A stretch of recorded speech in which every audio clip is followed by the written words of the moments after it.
ಬಹುತೇಕ ಎಲ್ಲಾ ಪೋಸ್ಟಿಂಗ್ ಸದ್ಯಕ್ಕೆ ಮದುವೆ ಆಗಿ ಹೋಗಿ ಗಂಡನ ಮನೆಯಾಗಿದ್ರು ಅವ್ರ ಪೋಸ್ಟಿಂಗ್ ಇದ್ದಾವೆ. ಅವ್ರ ಮನೆ ಯಾವ ಅಭ್ಯರ್ಥಿ 1 ಲಕ್ಷ ಕೊಡ್ತಾನೆ ಅವ್ರು ಮಾಡ್ತೈತಿ.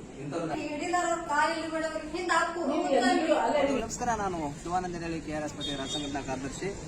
ನಾವು ಕಳೆದ ಒಂದು 2-3 ತಿಂಗಳ ಹಿಂದೆ ಇವರು ಸೋದರಿ ಏನಪ್ಪ ಅಂದ್ರೆ ಬತುವಣಿಗೆ ಗ್ರಾಮದವರು, ಇಂಡಿ ತಾಲೂಕಿನ ಬತುವಣಿಗೆ ಗ್ರಾಮದವರು.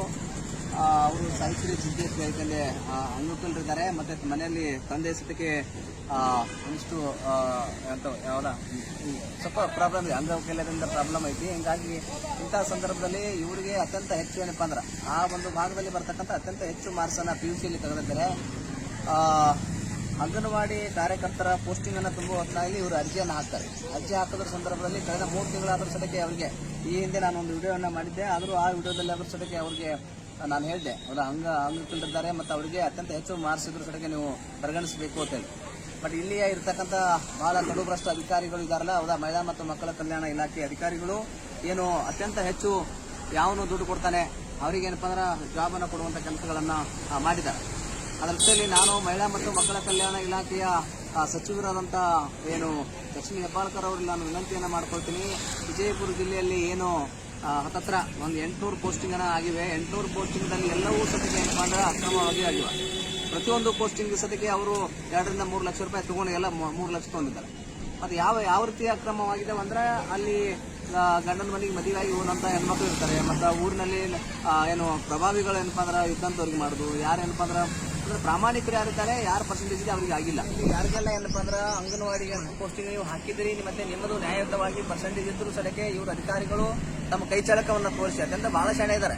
ಮಹಿಳಾ ಮತ್ತು ಮಕ್ಕಳ ಕಲ್ಯಾಣ ಇಲಾಖೆ ಅಧಿಕಾರಿಗಳು ಅತ್ಯಂತ ಚಾಣಾಕ್ಷ ಬುದ್ಧಿವುಳ್ಳವರಿದ್ದಾರೆ. ಯಾವ ತರಕ್ಕೆ ತೆಗಿಬೇಕು, ಯಾರನ್ನ ಎತ್ಕೋಬೇಕು, ಯಾರು ದುಡ್ಡು ಕೊಡ್ತಾರ ಅವ್ರನ್ನ ಇಟ್ಕೋಬೇಕು ಹೇಳಿ. ಅದಕ್ಕೆ ಹೀಗಾಗಿ ಏನಪ್ಪ ಅಂದ್ರೆ ಮಹಿಳಾ ಮತ್ತು ಮಕ್ಕಳ ಕಲ್ಯಾಣ ಇಲಾಖೆಯಲ್ಲಿ ಯಾರಿಗೆಲ್ಲ ಜಾಬ್ ಆಗಿಲ್ಲ, ಅದು ಅಂಗನವಾಡಿ ಸಹಾಯಕರು ಹುದ್ದೆ ಹಿಡ್ಕೊಂಡು ಅಂಗನವಾಡಿ ಏನು ಕಾರ್ಯಕರ್ತರು ಹುದ್ದೆಗೆ ಕರಂತ ಪೋಸ್ಟಿಂಗ್ ಅಲ್ಲಿ ಬಹುತೇಕ 3 ಲಕ್ಷ ತಗೊಂಡು ಮಾಡಿದ್ದಾರೆ. ಹೌದಾ, ಹೀಗಾಗಿ ಇವರಿಗೆ ನಾನು ಕೇಳ್ತೀನಿ, ಹೌದಾ, ನೀವು ಏನಪ್ಪ ಅಂದ್ರೆ ಹೌದಾ ಈಗ ಸಾವಿತ್ರಿ ಜಿದ್ದೆ ಅಂತ ಹೇಳಿ ತಂಗಿ ಇದ್ದಾರೆ ಬತುಣಿಕೆಯವರು, ನೀವು ಮತ್ತೆ ಬಂದು ಭೇಟಿಯಾಗಿದ್ದೀರಾ? ಬಂದಿದ್ರಿ ಸರಿ, ಲೆಟರ್ ಬೆಂಗಳೂರಿನ ಪದವಿ ಇಲ್ಲ ಅಂತ ಹೇಳಿದಾರ. ಅದಕ್ಕೆ ಈಗ ಅವ್ರದ್ದು ಏನಪ್ಪ ಅಂದ್ರೆ ಮನೆಯಲ್ಲಿ ತಾಯಿಯವ್ರು ಏನ್ ಮಾಡ್ತಾರ? ಕೂಲಿ ಕೆಲಸಕ್ಕೆ ಹೋಗ್ತಾರ. ತಂದೆಯವರು ನೋಡಿ, ಅವ್ರ ತಂದೆ ಏನಪ್ಪಾ ಅಂದ್ರೆ ಹುಚ್ಚಿದ್ದಾರೆ, ಮತ್ತೆ ತಾಯಿ ಏನಪ್ಪಾ ಅಂದ್ರೆ ಕೂಲಿ ಕೆಲಸ ಮಾಡ್ಕೊಂಡ್ ತಿಂತಾರೆ. ಆಕಿ ಅಂಗವಿಕಲ ಇದ್ರ ಸಡಕ್ಕೆ ಇಲ್ಲಿ ಒಂದಿಷ್ಟು ಹುದ್ದೆಯನ್ನು ಹಾಕಿದ್ರೆ ಈ ಮಾನಗೇಡಿಗಳು 3 ಲಕ್ಷಕ್ಕೆ ಮಾರ್ಕೋತಾರೆ. ಒಟ್ಟಿಗೆ ಸಗಣಿ ತಿಂತಾರೋ ಏನ್ ತಿಂತಾರೋ ಗೊತ್ತಿಲ್ಲ, 3 ಲಕ್ಷಕ್ಕೆ ಅಂಗನವಾಡಿ ಪೋಸ್ಟ್ಗಳನ್ನ ಮಾರ್ಕೊಳ್ಳೋ ಕೆಲಸಗಳನ್ನ ಮಾಡ್ತಾರೆ. ಅಂಗವಿಕಲರಿದ್ರು ಅತ್ಯಂತ ಹೆಚ್ಚು ಮಾರ್ಕ್ಸ್ ಬಿದ್ರು ಸಡಕ್ಕೆ ಅದನ್ನ ನೌಕರಿಯಿಂದ ಇವರನ್ನ ಹಿಂದಿಡುವಂತ ಕೆಲಸವನ್ನ ಮಾಡ್ತಾರೆ. ಹಾಗಾಗಿ ಅವರಿಗೆ ಕೇಳಬೇಕು ಅಂತ ಹೇಳಿ ನಾನು ಇವತ್ತು ಬಂದಿದ್ದೇನೆ. ಅವರಿಗೆ ಕೇಳ್ತೀನಿ ನೇರವಾಗಿ, ಏನಪ್ಪಾ ಅಂದ್ರೆ ಏನೋ ದುಡ್ಡು ತಂದು ಕೊಡ್ಬೇಕಾ, ಮುಂದೆ ದುಡ್ಡು ತಂದು ಕೊಟ್ರೆ ನೀವು ಮಾಡ್ತೀರೇನೋ ಅಂಗನವಾಡಿ ಪೋಸ್ಟ್ಗಳನ್ನ ತಂದು ಕೇಳಬೇಕಿದೆ. ಅಂದ್ರೆ ಇಲ್ಲಿ ಪರ್ಸೆಂಟೇಜ್ಗೆ ಮುಖ್ಯ ಅಲ್ಲ ಅನ್ನುವಂಥ ವಿಚಾರ. ಹಾಗಾಗಿ ನಾವು ಅವರಿಗೆ ಕೇಳಬೇಕು, ಅಧಿಕಾರಿಗಳಿದ್ರೆ ಅಲ್ಲಿ ಒಳಗೆ ಕೇಳಂತ ಬಂದಿದ್ದೀವಿ.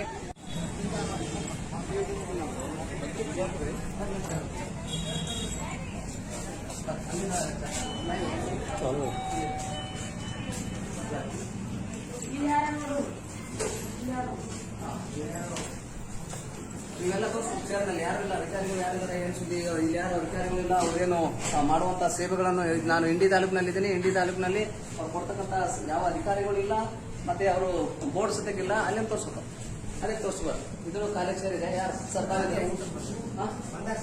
ಬಂದಿದ್ದಾರೆ. ಅದೇ ಹೌದಾ, ಏನ್ ತಮ್ಮ ಹೆಸರು? ತಾವೇನು ಸರ್ಕಾರಿ ನೌಕರ ಅಥವಾ ಹೊರಗುತ್ತಿಗೆ ನೌಕರ? ಹೊರಗುತ್ತಲ್ಲ. ದಯವಿಟ್ಟು ID ಕಾರ್ಡ್ ಹಾಕೋಬೇಕು. ಯಾವ್ದು ಏಜೆನ್ಸಿ ಕೊಟ್ಟಿದ್ದು ನಿಮಗೆ? ಏಜೆನ್ಸಿ ಯಾವುದು? ಆದರ್ಶವರ?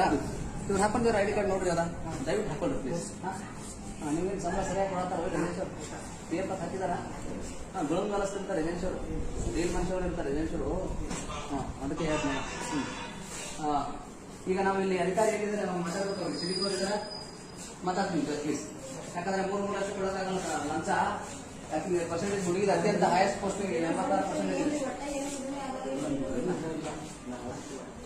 ಈಗ ಅದಕ್ಕೆ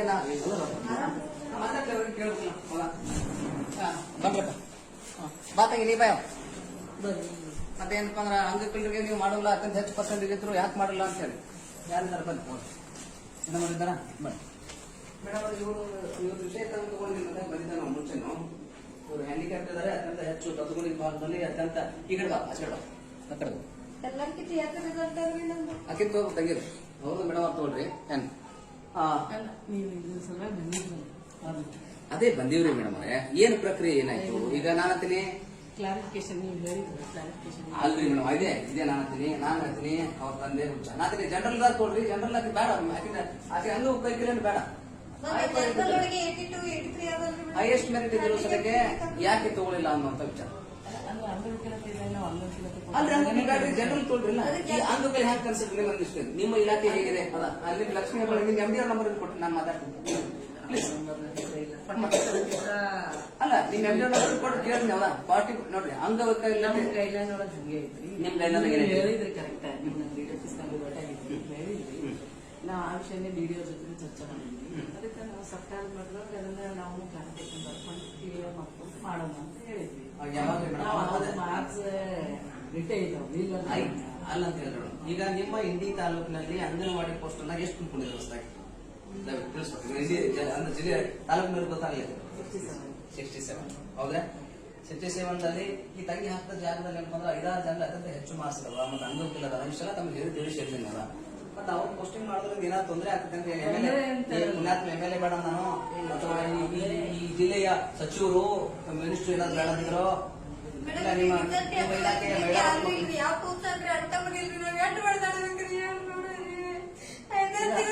ಅವ್ರು ಅಂಗವಿಕಲ ಕೊಠಾದಡಿ ಹಾಕಿದ್ರು ಅಂತ ಹೇಳಿ ಅದನ್ನು ಕನ್ಸಿಡರ್ ಮಾಡಿದ್ವಿ. ನೀವು ಅದನ್ನ ನಾವು ನೆಕ್ಸ್ಟ್ ಆಸ್ ಅ ತಾಲೂಕು ಆಫೀಸರ್ಗೆ ನಿಮ್ಗೆ ಬೆಂಗಳೂರಿನ ಮೀಟಿಂಗ್ ಆಗ್ತಿರ್ತಾವೆ MD ಅವ್ರು ನಂಬರ್ ಅಂತ ಹೇಳ್ತೀವಿ. ಸರಿ ರೀ, ಯಾಕೆ ಆಯ್ತು ನೀವು ಬೆಂಗಳೂರು ಲೆವೆಲ್ ಮೀಟಿಂಗ್ ಇದ್ರೆ ಬೆಂಗಳೂರಿಗೆ ಹೋಗ್ಲಿ ಮೇಡಮ್. ಈಗ ನಾನು ಈಗ ವಿಕ್ರಮ್ ಅವರೇ ಈಗ ಇದಾರೆ ಉದಾಹರಣೆಗೆ ಅವ ಎಂಪ ನಮ್ಮ ಪಕ್ಷದಲ್ಲಿ ಎಂಪ ನಗರ ಅಧ್ಯಕ್ಷ ಬೆಂಗಳೂರು ಅಧ್ಯಕ್ಷ ನಂಬರ್ ನಮ್ಮ ಕಡೆ ನಿಮ್ ಕಡೆ ನಂಬರ್ ಇರ್ತೀವಿ. MD ಅವ್ರದ್ದು ಎಂಪ ನಂಬರ್ ಇದ್ರೆ ನಮ್ಗೆ ಕೊಟ್ರೆ ನಾವು ಅವ್ರು ಮಾತಾಡ್ತೀವಿ. ಇಲ್ಲಾಂದ್ರೆ ಲಕ್ಷ್ಮೀ ಹೆಬ್ಬಾಳ್ಕರ್ ಪಿ ಅವ್ರಿಗೆ ಹಚ್ಚಿ ನಾವು ಲೈವ್ ಆಗಿ ಮಾತಾಡ್ಬೇಕನ್ನೋ ವಿಚಾರ. ಯಾಕಂದ್ರೆ ಗೊತ್ತಾಗ್ಬೇಕದು ಅದ. ಮತ್ತೆ ಈಗ ನೀವು 60 ಮೇಲೆ ಚಿಲ್ಲರ್ ಪೋಸ್ಟ್ ಆಗಿದಾವೆ. ಬಹುತೇಕ ಎಲ್ಲಾ ಪೋಸ್ಟಿಂಗ್ ಸಟಿಗೆ ಮದುವೆ ಆಗಿ ಹೋಗಿ ಗಂಡನ ಮನೆಯಾಗಿದ್ರು ಅವ್ರ ಪೋಸ್ಟಿಂಗ್ ಇದಾವೆ, ಅವ್ರ ಮನೇಲಿ ಆಗಿದಾವೆ. ನಾನು ಹೇಳ್ತೀನಿ ಉದಾಹರಣೆ ಆಧಾರ್ ಕಾರ್ಡ್ ಸಮೇತ ನಾನು 2 ತಂದಿದ್ದೀನಿ, ಮಾಹಿತಿ ತಂದಿದ್ದೇನೆ.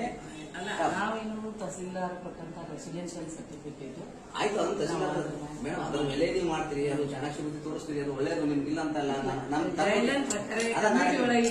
ಮೇಡಮ್ ಅವ್ರ ನಾಫಿ ಈಗ ಹೆಣ್ಮಕ್ಳೆಲ್ಲರೂ ಮದುವೆ ಆಗಿ ಅವ್ರವ್ರ ಗಂಡ ಮನೆಯಾಗ ಅದಾವ. ಆಧಾರ್ ಕಾರ್ಡ್ ಅನ್ನ ಇಲ್ಲಿ ರವಾಸ್ ಬಂದ್ರೆ ಅವ್ರು ತಗೊಂಡು ಬಂದು ಕೊಟ್ಟಿದಾರ ಮಾಡಿದಿರಿ. ಅವ್ರ ಟೋಟಲ್ ಆನ್ಲೈನ್ದಾಗ ಅಪ್ಡೇಟ್ ಏನ್ ಮಾಡಿರ್ತಾರ ನಾವು ಅದನ್ನೇ ತಗೊಂಡಿರ್ತೀವಿ. ನಾವ್ಯಾರು ಏನು ಅಭ್ಯರ್ಥಿಗಳನ್ನ ಯಾರು ಬಿಟ್ಕೊಂಡಿಲ್ಲ. ಯಾವ ಅಭ್ಯರ್ಥಿ ಕಮಿಟಿ ಒಳಗೆ ಇರ್ತಾನೆ. ಅಂದ್ರೆ ಯಾವ ಅಭ್ಯರ್ಥಿ 1 ಲಕ್ಷ ಕೊಡ್ತಾನೆ ಅವ್ರು ಮಾಡ್ತೈತಿ. ಇಂಥವ್ರದ್ದು ಆಗುದಿಲ್ಲ. ಅಂತವ್ ಯಾವುದೇ ಇದನ್ನು ಎಷ್ಟು ಬೇಕು ಮೇಡಮ್ ಉದಾಹರಣೆ ನಿಮ್ಮಲ್ಲಿ ಏನಪ್ಪ ಎಷ್ಟು ನಾನು ಜಿಲ್ಲೆಯಲ್ಲಿ ಎಷ್ಟು ಈಗ ಅವ್ರದ್ದು ಏನಾದ್ರೆ ನಾವು ಕ್ಲಾರಿಫಿಕೇಶನ್ ಬರ್ದೀವಿ ಅಂತ ಯಾವಾಗ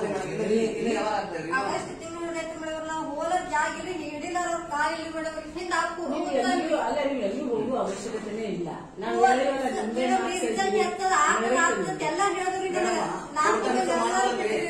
ಈಗ ನಾನು ಉದಾಹರಣೆ ಈಗ ನಾನು ಸರ್ಕಾರ ನೌಕರಿ ಮಾಡಿ ರಾಜೀನಾಮೆ ಕೊಟ್ಟು ಬಂದ. ಈಗ ನಾನು ಕೇಳ್ತೀನಿ ನನಗ ಗ್ರಾಮೀಣ ಬರ್ತೈತಿ, ಕನ್ನಡ ಮಾಧ್ಯಮ ಬರ್ತೈತಿ, ಆಮೇಲೆ ನಾನು ಕನ್ನಡ ಕಾಸ್ಟ್ ನನ್ನ ಕಾಸ್ಟ್ ಬೇಡ, ಗ್ರಾಮೀಣ ಜನರಲ್ ಮಾಡ್ಬೋದು. ನಾನು ಹಾಯಿ ಮರೇಟ್ ಆಗಿತ್ತಪ್ಪ, ಇಲ್ಲ ನಾನು ದಾನದ ಕಲಿಸ್ತೀನಿ ನಾನು ಕನ್ನಡ. ಅಲ್ಲ ಅಂದ್ರೆ ನಾನು ಮೀಸಲಾತಿ ಕಳ್ಸಿದ್ರಿ ಮೇಡಮ್, ಜನರಲ್ ಕುಂದ್ರಬಹುದಲ್ಲ. ಸಬ್ಜೆಕ್ಟ್ ಬ್ಯಾಟ್ರಿ ಅಲ್ಲ ಕೆಲಸ ಅಂಗನವಾಡಿ ಅಂದ್ರೆ ಸ್ಥಳೀಯವಾಗಿ ಕೆಲಸ ಮಾಡ್ಬೇಕಾಗ್ತದೆ. ಅಂಗನವಾಡಿ ಸ್ಥಳೀಯವಾಗಿ ಕೆಲಸ ಮಾಡ್ತಾರೆ, ಅವ್ರು ಎಲಿಜಿಬಲ್ ಇರ್ಬೇಕಂತ ನೀವು ಹೇಳ್ತಿದ್ರಿ. ಆ ತಾಯಿಗೆ ಎಲಿಜಿಬಲ್ ಇಲ್ಲ ನಾ ಇಲ್ಲ ಅಂತ ಹಂಗೆ ಹೇಳಾಕತ್ತಿಲ್ಲ. ಈಗ ನಾವು ನೀವು ನೋಡ್ರಿ ಮೇಡಮ್ ಆಯ್ತು ನೀವು ಒಂದು ಒಳ್ಳೆ ಕೆಲಸ ಮತ್ತೆ ಈಗ ಮಾನವ ದೃಷ್ಟಿಯಿಂದ ಅದು ನೋಡ್ಬೇಕಲ್ಲ. ಈಗ ಕಮಿಟಿ ಮಾಡ್ತೀವಿ, ಕಮಿಟಿ ಒಳಗೆ ಇಟ್ಟು ಎಲ್ಲರೂ ಆಟೋ ಕಾಪಿ ಹೋಗ್ತಿದಾವ, ಎಲ್ಲರೂ ಅಲ್ಲ ಮಾಡೋದಿಲ್ಲ. ಯಾರ್ಯಾರು ದುಡ್ಡು ಕೊಟ್ಟಿದಾರೋ ತೊಂದರೆ ಮಾಡ್ತಾರೆ ಹೇಳಿ ಅವ್ರಿಗೆ ಯಾರಿಗೆ ಸಮಸ್ಯೆ ಇದ್ದು ಪೆಂಡಿಂಗ್ ಏನಾದ್ರು ಸಮಸ್ಯೆ ಇಲ್ಲ, ನೋಟಿಫಿಕೇಶನ್ ಇದ್ದು ಅಷ್ಟೇ ಪೆಂಡಿಂಗ್ ಅದಾವ್ರಿ. ನಾನೇ ಈಗ ನಾವು ಪಾಪ ಇವ್ರ ಸಂಬಂಧ ಈಗ ನಾವು ಇವ್ರು 4 ಕಡೆನೂ ಹಾಕ್ಯಾರ ಅಂತ ಹೇಳೇನೆ ಇವ್ರ ಜನರಲ್ ಕೊಡ್ರಿ. ಅವ್ರು ಗ್ರಾಮೀಣ ಬೇಡ, ಕನ್ನಡ ಮಾಧ್ಯಮ ಬೇಡ, ಜನರಲ್ ಕನ್ಸಿಡರ್ ಮಾಡಬಹುದಲ್ಲ. ಅವ್ರ ಮೀಸಲು ಬೇಡ.